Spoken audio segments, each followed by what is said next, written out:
सिंहगडाच्या कातळावर उभी असलेली एक दगडी रचना दिसू लागते.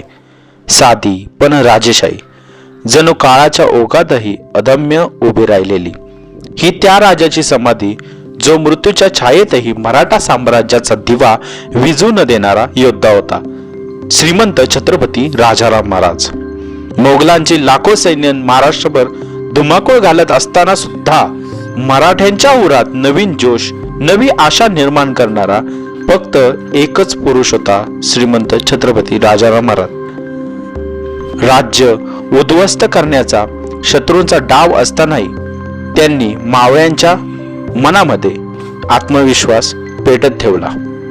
सन 1700 साली त्या दिवशी सिंहगडाने पाहिले मराठा साम्राज्याचा दुसरा छत्रपती दुःख, लढाई, संघर्षाने थकलेला, पण मनाने अजूनही सिंहासारखा प्रखर. महाराजांनी इथेच प्राण सोडले आणि सिंहगडाच्या मातीने त्यांना आपल्या कुशीत सामावून घेतले.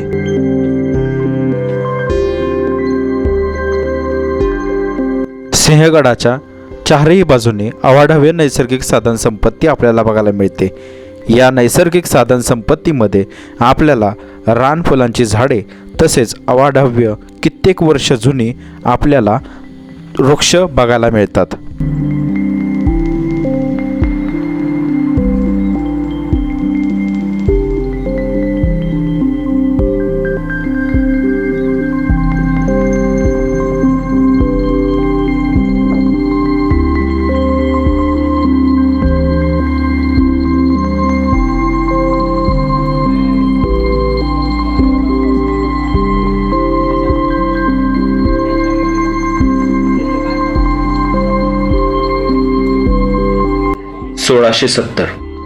महाराष्ट्राच्या डोंगर रांगांवर काळोख पसरला होता.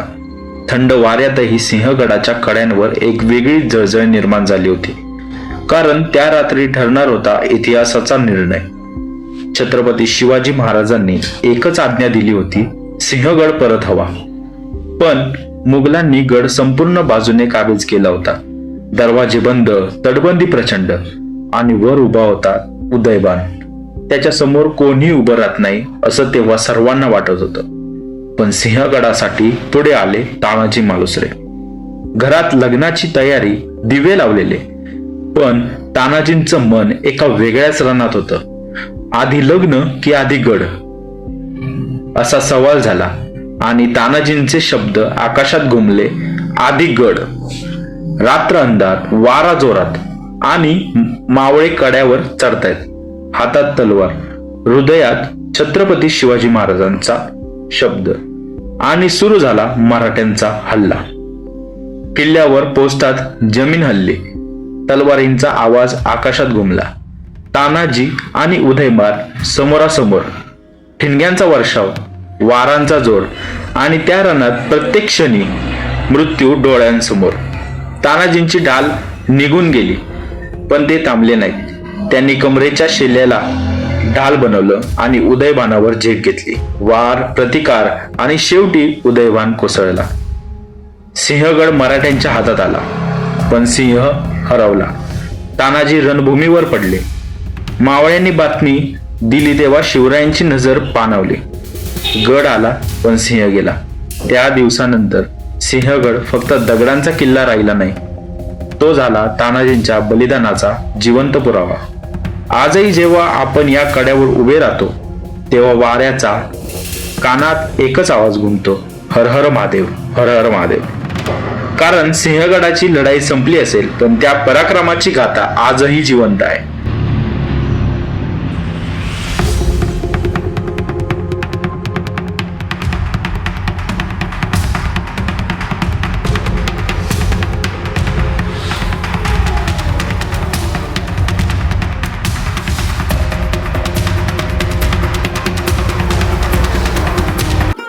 सिंहगडावरून माझा आता परतीचा प्रवास चालू होता.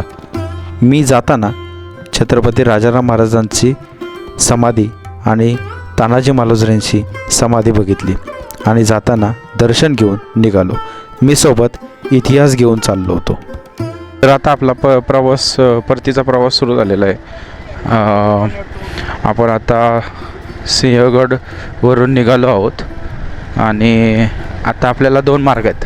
एक तर आपल्याला खाली डोंजे गावाकडं जाण्यासाठी मार्ग आहे, जिथून आपण सुरुवात केली वरती येण्यासाठी. 50 रुपयाचं तुम्हाला पे अँड पार्कची पावती भेटते आणि 50 रुपयाची पावती भेटल्यानंतर तुम्ही वरती येऊन गाडी लावू शकता पायथ्याला, पुणे दरवाजा 1 तिथे खाली.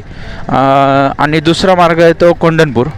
दोन्ही मार्गाने तुम्हाला येतं. एक खेडशिवापूरकडून पण आपल्याला येता येते आणि इकडून आपल्याला धायरी, खडकवासला आणि नंतर मग डोंजे गाव ही इथपर्यंत असे मार्ग आहेत. पण आपल्याला आता जाताना सुद्धा खरं तर आमचा प्लॅनिंग चाललेला कोंढणपूरकडून खेडशिवापूरकडे जाण्याचा, पण वेळ मात्र जास्त झालेला आहे. सकाळी आपण 6ला सुरुवात केलेली, नाही 5:30पर्यंत आलो होतो आपण. 5:30 पावणे 6पर्यंत निघालो होतो. आत्ता आपल्याला वाजलेत तरी 9:40 झालेत. हो 9:40 झालेत. वेळ जास्त गेलेला आहे. आता लवकर जावं लागेल, त्याच्यामुळे साठी आपण गडावरून उतरले खाली आणि आता आपण घरी जाणार आहोत. तर असेच व्लॉग बघण्यासाठी इंडियन फिरस्ती या यूट्यूब चॅनलला नक्की सबस्क्राईब करा. तोपर्यंत धन्यवाद.